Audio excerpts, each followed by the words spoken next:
नमस्कार। ई टीचिंग गुरुकुल में आपका स्वागत है। एंड्रॉयड प्रोग्रामिंग के नेक्स्ट वीडियो लेक्चर में मैं एक इम्पॉर्टेंट जो इन्फॉर्मेशन है या कोडिंग से रिलेटेड है, मैं आपको बताने जा रहा हूँ। इसका टॉपिक्स का जो नाम है different coding of click events for buttons and other controls, यानी जो भी हमारे पास कंट्रोल्स अवेलेबल है उनमें हम डिफरेंट टाइप्स ऑफ जो क्लिक इवेंट्स है, यानी हमारे पास डिफरेंट अप्रोचेस क्या क्या है। तो मैं यहाँ 3 अप्रोचेस के बारे में आपको बताने जा रहा हूँ। तो इस वीडियो को लास्ट तक देखिएगा ताकि आपको पता चल जाए कि वो 3 अप्रोचेस क्या है और किस तरह से उसकी कोडिंग करती है जावा में, कि इनमें से किसी भी एक अप्रोच को आप अप्लाई करके आप अपने कोडिंग को कंप्लीट कर सकते हैं। तो इस वीडियो को लास्ट तक जरूर देखिएगा ताकि आपको समझ में आ जाए कि किस तरह से हम कोडिंग में डिफरेंट अप्रोचेस यूज़ करते हैं। अगर ये वीडियो आपको अच्छा लगता है तो आप लाइक कीजिएगा, शेयर कीजिएगा और सब्सक्राइब करना नहीं भूलिएगा। मेरे यूट्यूब चैनल का नाम है ई टीचिंग गुरुकुल। तो हम लोग स्टार्ट करते हैं, प्रैक्टिकली मैं आपको करके दिखाता हूँ। तो स्टार्ट करने के लिए मैं कोडिंग सेक्शन में चले जाता हूँ। ये हो गया हमारा कोडिंग।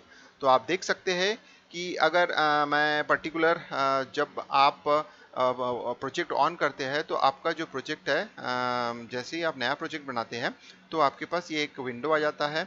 तो इस विंडो में मैंने ऑलरेडी इसमें 3 बटन ऐड करके रखे हुए हैं और इन 3 बटन्स के जो होता है मैंने अलग अलग नाम भी दिए हैं। जैसे बटन 1 का नाम जो होता है आपके पास गिवन है। उससे पहले मैंने इसको अपने जो एडीबी है उसके हिसाब से लॉन्च कर लेता हूँ। और सबसे मेन चीज़ होता है, मैं हमेशा एक ही चीज़ बोलता हूँ, आप किसी भी प्रोजेक्ट को जैसे ही ऑन करते हैं उसमें वर्किंग करने के पहले आप जो होता है एवीडी को लॉन्च कर लीजिए।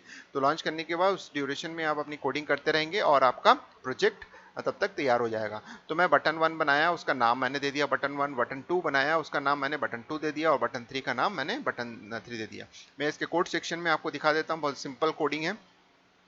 मैंने रिलेटिव लेआउट का यूज़ किया है और बटन को उस तरह से एडजस्ट कर दिया है, यानी टॉप मार्जिन को सेट करके, जैसे सभी में टॉप मार्जिन को सेट करके मैंने उसको एडजस्ट कर दिया है मेरे को कहाँ चाहिए। तो वन बाय वन मैंने टॉप मार्जिन को सेट किया। बहुत सिंपल सा कोडिंग है इसमें, बटन में ज़्यादा कुछ नहीं है। मेरा जो मेन कॉन्सेंट्रेशन है कि हम डिफरेंट जो वेज है उसको हम कैसे करेंगे। तो मैं वन बाय वन आपको वेज बता रहा हूँ। इसमें 3 अप्रोचेस मैं यूज़ करूँगा और उसको मैं कोडिंग के थ्रू आपको रिप्रेजेंट कर रहा हूँ। तो यहाँ देखिए, सबसे पहला तो जो आपको चाहिए वो चीज़ें आप यहाँ आपके रिक्वायरमेंट के हिसाब से सारी चीज़ें, जो चीज़ें आपको, जैसे ये ग्रे कलर में कुछ चीज़ें दिखते हैं तो यानी ये यूज़ नहीं हो रहा है, तो इसको आप डिलीट कर दीजिए, कोई प्रॉब्लम नहीं है क्योंकि यह अनयूज्ड है। इसको रखने से भी कोई फ़ायदा नहीं है। तो जो चीज़ें हमको नहीं चाहिए उसको हटा देते हैं। सबसे मेन होता है मेन एक्टिविटी क्लास, जिसमें ये हो गया। हमारे पास 3 बटन्स हैं। तो 3 बटन्स को इम्प्लीमेंट करने के लिए 3 अलग अलग तरीके से क्लिक इवेंट्स कैसे हम बना सकते हो वो मैं बता रहा हूँ। तो इनमें से किसी भी एक इवेंट्स को आप यूज़ कर सकते हो, कोई प्रॉब्लम नहीं होगा। सबसे पहला तो मैं तरीका बताऊंगा। तो 3 चीज़ों को करने के लिए मैं 3 चीज़ें पहले से ही बता देता हूँ क्या करने वाला हूँ। पहला जो क्लिक इवेंट्स है उसको मैं जैसे अगर मैं बोलूँगा तो ये इम्प्लीमेंट करके मैं इसका यूज़ करूँगा। इम्प्लीमेंट मतलब है कि मैं उसका रजिस्ट्रेशन करूँगा बटन का, फिर उसके बाद जो होता है उससे रिलेटेड एक फंक्शन बनाऊँगा क्लिक इवेंट से रिलेटेड, और फिर जैसे ही मैं उसमें क्लिक करूँगा तो वो उस फंक्शन से एसोसिएट होकर उसको एग्जीक्यूट करेगा। दूसरा तरीका मैं बनाऊँगा directly same as click event का ही यूज़ करूँगा, बट यहाँ इम्प्लीमेंट जो मैं यूज़ किया है इसका यूज़ नहीं करूँगा। यानी अगर मैं इसको हटा देता हूँ तो उसका इसका एक अल्टरनेट जो होता है, इम्प्लीमेंट का ही अल्टरनेट है जो कि डायरेक्टली अप्लाई कर सकते हो, वो भी मैं बताऊंगा आपको। और तीसरा जो होता है मैं आपको बताऊंगा कि आप जो होता है इन दोनों जो अप्रोच है जो एक दूसरे से रिलेट है, इनको छोड़ के थर्ड जो होता है आपके पास है वो आपको मैं बता देता हूँ कि एक मैं खुद का एक फंक्शन बनाऊंगा कि जिसको मैं क्लिक करूंगा तो वो इसमें होता है। उसके लिए मुझे क्या करना पड़ेगा, उस पर्टिकुलर बटन जो आपके पास अवेलेबल है उसका, जैसे थर्ड बटन जो होता है मैं उसके लिए अपना एक खुद का एक क्लिक इवेंट फंक्शन बनाऊंगा जिसके साथ एसोसिएट करूंगा। तो इसलिए मैं उसका नाम मैंने खुद दे दिया है ऑन माई क्लिक, यानी मैंने अपना नाम दे दिया है इसका। अब इससे रिलेटेड एक फंक्शन जो होता है मैं अपने कोड में बनाऊंगा जिससे कि वो कॉल होगा और वो। तो मैं पहला तरीका आपको दिखाता हूं। तो उसके लिए हमने 3 बटन को डिफाइन कर लिया। 3 बटन को डिफाइन करने के बाद ये सब चीजें तो जनरलाइज फॉर्म में आता है जो बाय डिफॉल्ट क्रिएट होता है आप जब क्रिएट करते हैं। उसके बाद जो होता है आप जो होता है इसको आप क्रिएट करेंगे। ये 3 जो होता है आप तीनों बटन के साथ इनको एसोसिएट कर देंगे, यानी एसोसिएट का मतलब होता है कि तीनों के साथ इनका लिंकिंग कर देंगे, यानी लेआउट के जो बटन्स है वो आपके जावा के ऑब्जेक्ट को जो आप वेरिएबल बनाए हैं उनके साथ एसोसिएट हो जाएगा। तो ये बटन 1 जो होता है अब जो होता है किससे जुड़ गया है, वहां लेआउट के बटन 1 से जुड़ गया है। तो वहां बटन 1 में जो भी एक्टिविटीज होगी तो वो यहाँ पे उस कैप्चर कर लेंगे। अब सबसे पहला चीज मैंने आपको बताया इंप्लीमेंटेशन यूज करना। तो इंप्लीमेंटेशन के लिए मैंने यहाँ पे ऑन क्लिक लिसनर को इंप्लीमेंट कर दिया। तो इंप्लीमेंटेशन की खास बात यह होती है मतलब कंपल्सन पार्ट ये होता है कि अगर आप उसके अंदर कोई मेथड अगर डिफाइन किए हैं तो उसको कंपलसरी आपको डिफाइन करना पड़ेगा। तो उस पर्टिकुलर इंप्लीमेंटेशन के लिए कि मैंने यहाँ पे देखिए ये मेथड हमने डिक्लेयर किया, यानी ऑन क्लिक मेथड उसका बाय डिफॉल्ट मेथड है जिसको आपको डिफाइन करना जरूरी है, अदरवाइज ये एरर शो करेगा। तो ये चीज़ तो आपको पता है कि जावा में इंप्लीमेंटेशन का क्या ही होता है। तो ये हमने इंप्लीमेंट किया है इसको। तो जो भी हमारे पास इंटरफेस है उसको हमने इनहेरिटेंस में इंप्लीमेंट करके यूज़ कर लिया। अब उसको रजिस्टर कर लिया, यानी बटन 1 को मैंने रजिस्टर कर लिया किससे, सेट ऑन क्लिक लिसनर से।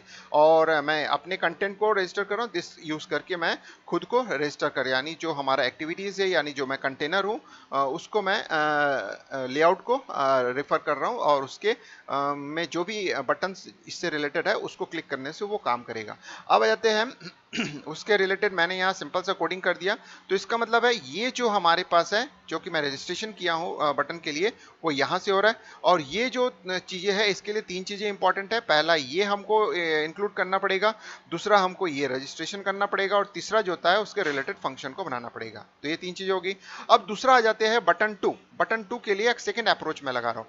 तो सेम काइंड ऑफ अप्रोच जो यहाँ इंप्लीमेंट किया है उसी को मैं सेकेंड अप्रोच के थ्रू कर रहा हूँ। और उसके लिए बहुत सिंपल सा चीज़ें देखिए, आप ये वाला पूरा देखेंगे तो इसके लिए मैं यहाँ पे आपको शो कर रहा हूँ ये कैसे है। तो ये जो पूरा का पूरा है सिस्टम, ये सेम है जो अभी मैं पहला सिस्टम मैंने पहला जो अप्रोच बताया हूँ, सेम अप्रोच जो होता है ये पूरे के पूरे अप्रोच में। लेकिन इसमें क्या हो रहा है कि अगर मैं पहले अप्रोच को नहीं करना चाहता हूँ तो इंप्लीमेंट ये और एक 3 चीज़ों को हटा देना पड़ेगा, तो मैं इसको इंप्लीमेंट कर सकता हूँ। तो इसका मतलब है कि पहला अप्रोच यूज़ करना चाहते हो तो इन 3 चीज़ों को मुझे इंक्लूड करना पड़ेगा। और सपोज कर लो पहला अप्रोच इंक्लूड नहीं करना चाहता हूँ तो इन 3 चीज़ों को हटा दीजिए, और इसके रिप्लेसमेंट में, इन 3 के रिप्लेसमेंट में आप यहाँ पे एक सिंपल सा कोडिंग कर रहे हैं। देखिए इन 3 चीज़ों को वो यहाँ पे इंक्लूड कर दे रहा। बटन में आप सीधा सीधा सेट क्लिक लिसनर कर दे रहे। फिर उसके बाद जो होता है आप यहाँ पे इंप्लीमेंट करने की बजाय इसका एक नया आप ऑब्जेक्ट क्रिएट कर दे रहे न्यू करके, जैसे मैं यहाँ ऑन क्लिक लिसनर आप देख सकते हो यहाँ पे किया हूँ, वो चीज़ यहाँ पे क्रिएट कर दे रहा है एज ए ऑब्जेक्ट। अब जैसे एज ए ऑब्जेक्ट क्रिएट कर दे रहा है तो उसके अंदर जो होता है एक फंक्शन हो गया, यानी ऑन क्लिक होता है, यानी जो मैं यहाँ पे डिफाइन किया हूँ नीचे उस चीज़ को बोल। तो यानी ये जो 3 अलग अलग चीज़ें जो फर्स्ट अप्रोच में हो रहा है वही 3 चीज़ें यहाँ पे एक सिंगल अप्रोच के थ्रू, यानी दोनों सेम है बट दोनों के यूज करने का तरीका डिफरेंट है। तो आप सेम एज इसको यूज कर सकते हो। तो यानी जो चीजें हम 3 फॉर्म में लिखे हुए, 3 अलग अलग पार्ट में लिखे हुए, उसको आप सिंगल इंटीग्रेटेड फॉर्म में ये लिख दिया। तो आपको पता चल गया कि एक ही अप्रोच जो होता है 2 तरीके से यूज करना। अब थर्ड अप्रोच जो होता है बहुत ही सिंपल है, यानी मैंने आपको बताया कि मैंने अपना एक जो होता है खुद का क्लिक इवेंट्स यहाँ मैं नाम लिख दिया हूँ। अब उसको यहाँ पे मुझे बनाना पड़ेगा, तो मैंने उसका नाम यहाँ पे बना दिया। तो देखिए ऑन माई क्लिक करके जैसे ही किया हूं तो ये सारा चीजें जो होता है एग्जीक्यूट होगा। तो इसका मतलब है दो जो अप्रोच है वो सिमिलर अप्रोच है, सिर्फ यूज करने का तरीका उसका डिफरेंट है। एक इंटीग्रेटेड फॉर्म में है और एक सेपरेट फॉर्म में है। और थर्ड अप्रोच जो होता है टोटली डिफरेंट है, उसमें हम क्या कर रहे हैं, लेआउट में उसका डिफरेंट मतलब हमको डेफिनेशन देना पड़ रहा है और उसका जो फंक्शन है उसको हम यहाँ कॉल कर रहे हैं। और बाकी जो पहले दो अप्रोच है उसमें हम लेआउट से कोई इसका लेना देना नहीं है, यहाँ पे उसको अलग से असाइन करके काम करना पड़ रहा है, रजिस्ट्रेशन करना पड़ता है। तो चलिए इसको रन करते हैं। अब इसको जब हम लोग रन करेंगे तो देखते हैं कि ये काम कैसे करता है। तो मैं इसको रन करके दिखा रहा हूँ आपको। तो रन कर रहे हैं तो उस समय तक आप देख सकते हैं कि हमारे पास इस पर्टिकुलर वीडियो में मैं 3 अप्रोच के बारे में बताने जा रहा हूँ। और वो 3 अप्रोच जो होता है बहुत सिंपल है। देखिए मैंने एवीडी लॉन्च नहीं किया तो ये अब लॉन्च कर रहा है एवीडी। तो लॉन्च करने के बाद आपको ये आपके पास डिस्प्ले हो जाएगा। तो मैं एक बार से फिर से रिवाइज कर देता हूँ तब तक कि मैं इस पर्टिकुलर वीडियो में 3 जो तरीके हैं, यानी 3 अप्रोचेस फॉर क्लिक इवेंट्स, यानी तो ये क्लिक इवेंट्स मैं बटन के लिए बता रहा हूँ। यही क्लिक इवेंट जो होता है बाकी जितने भी आपके पास कंट्रोल्स अवेलेबल है, जैसे इमेज के लिए अगर आप चाहते हो रेडियो बटन के लिए यूज़ करना चाहते हो, अगर आप चाहते हो कि चेकबॉक्स के लिए यूज़ करना चाहते हो, तो यही तीनों अप्रोच जो होता है आप किसी एक अप्रोच को अप्लाई कर सकते हो, अपने मन से अप्लाई कर सकते हो, आपको जहां अच्छा लगता है आप अप्लाई कर सकते हो। इसके लिए कोई रेस्ट्रिक्शन नहीं है। You can do for your, you are independent to do anything. तो थोड़ा वेट करते हैं। तो देखिए ये जैसे ही इसका हमारा जो होता है ये लॉन्च हो जाएगा तो ऑटोमेटिक देखिए बहुत जल्दी लॉन्च होता है, ज़्यादा हार्ड एंड फास्ट नहीं है, क्योंकि ये जो वर्जन है लेटेस्ट जो आपका एंड्रॉयड का 4 वर्जन है, ये बहुत अच्छा वर्जन है जिसमें कि बहुत सारी चीज़ों को एग्जीक्यूशन को फास्ट कर दिया है और हमारी सारी चीज़ें होता है बहुत जल्दी ये एग्जीक्यूट हो जाती है। तो ये चीज़ें मैं आपको पहले भी बताया कि आप हमेशा एवीटी को पहले लॉन्च कर लीजिएगा ताकि ये जो डिले है आपका बच जाएगा। तो देखिए ये ऑलमोस्ट इंस्टॉल ज़्यादा समय नहीं लिया आपका, हार्डली जो होता है 1 मिनट आपको लगा होगा इसको इंस्टॉल करने में। तो चलिए देखिए ये मैंने हो गया। अब मैं इसको दिखाता हूँ आपको शो करके कैसे हो रहा है।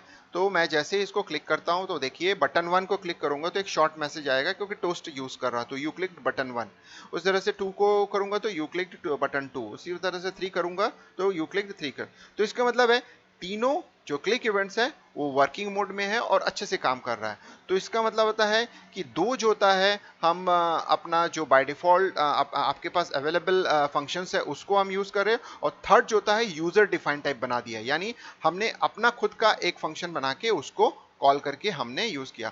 अब तीनों मेथड में कोई डिफरेंस नहीं है, तीनों मेथड को आप जो होता है मल्टीपल बटन्स के लिए भी अप्लाई कर सकते हैं और सिंगल मेथड्स के भी अप्लाई कर सकते हैं। आप तीनों अलग अलग अप्लाई कर सकते हो या किसी एक अप्रोच को जो होता है मल्टीपल बटन्स के लिए मल्टीपल कंट्रोल्स के लिए अप्लाई कर सकते हैं। तो चलिए दोस्तों ये अगर वीडियो आपको अच्छा लगा, अगर अच्छे से समझ में आया है कि डिफरेंट अप्रोचेस क्या होता है, तो लाइक कीजिएगा, शेयर कीजिएगा और सब्सक्राइब करना नहीं भूलिएगा। और जो नए जो सीख रहे हैं उसको डेफिनेटली ज़्यादा से ज़्यादा शेयर करने बोलिए और उसको सब्सक्राइब करने के लिए अप्रोच कीजिएगा। तो अगर इससे रिलेटेड कोई भी आपके पास क्वेरीज हो तो आप मुझे मेल कर सकते हैं। मेरा ईमेल आईडी दिया हुआ है शुरू में ही। तो चलिए दोस्तों वंस अगेन धन्यवाद।